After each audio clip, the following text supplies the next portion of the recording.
সরবরাহ বাড়ায় ফেনীতে কমতে শুরু করেছে সবজির দাম, তবে দাম বেড়েছে মাছের বাজারে। চাষের মাছ সহ সব ধরনের মাছে দাম বেড়েছে 15 থেকে 25 টাকা কেজিতে। ফেনীর সুলতানপুর মাহমুদ পৌর হকার্স মার্কেট থেকে এ বিষয়ে বিস্তারিত জানাতে যুক্ত হচ্ছেন সহকর্মী সোলাইমান ডালিম। ডালিম, সবজি এবং মাছের দরদাম সম্পর্কে জানাবেন।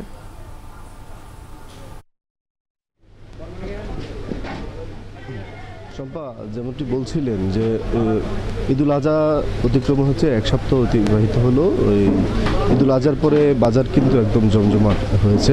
আমরা আজকে আছি ফেনী শহরের সুলতান মাহমুদ পৌর হকার্স মার্কেটে। বাজারে এসে আমরা যেটি দেখেছি যে সপ্তাহ ব্যবধানে সবজির দাম কিছুটা কমেছে, কিছুটা কমলেও সবজির দাম কিন্তু এখনও 70 থেকে 90 টাকার মধ্যে রয়েছে। আমরা দেখেছি যে কাঁচামরিচ গত এক সপ্তাহ আগে যেটি 300-320 টাকা বিক্রি হচ্ছে, সেই কাঁচামরিচ কিন্তু আজকের বাজারে বিক্রি হচ্ছে 240 থেকে 220 টাকার মধ্যে। টমেটো 20 টাকা কমে বিক্রি হচ্ছে আজকে 100 টাকা থেকে 90 টাকা, যেটি 120 এবং 130 টাকা বিক্রি হয়েছিল। এছাড়া বরবটি, সিম, কাঁকরোল এবং কচুরমুখী সহ যেসব সবজি রয়েছে সবগুলো সবজিতেই কিন্তু দাম 15 টাকা থেকে 20 টাকা কমেছে। কিন্তু সবজির দাম কিছুটা কমলেও কিন্তু মাছের দাম কিন্তু বৃদ্ধি পেয়েছে। আমরা দেখেছি যে একদম চাষের মাছ থেকে শুরু করে সামুদ্রিক মাছ এবং দেশীয় যেসব মাছ রয়েছে সবগুলো মাছের দামই কিন্তু বেশি।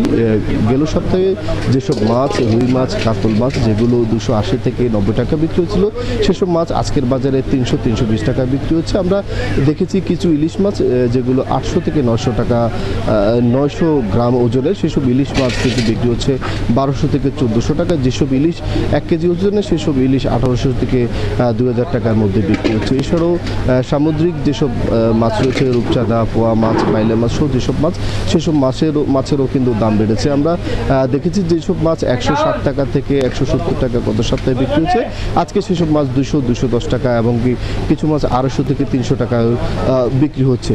আমরা দেখেছি যে সবজির দাম কিছুটা কমে আসলেও মাছের দাম কিন্তু বাড়ছে। অপরদিকে মাংসের যে বাজার সেটি কিন্তু স্থিতিশীল রয়েছে। এ ছিল ফেনী সুলতান মাহমুদ পৌর হকার্স মার্কেট থেকে আমার কাছে সবজির বাজারের সর্বশেষ খবর।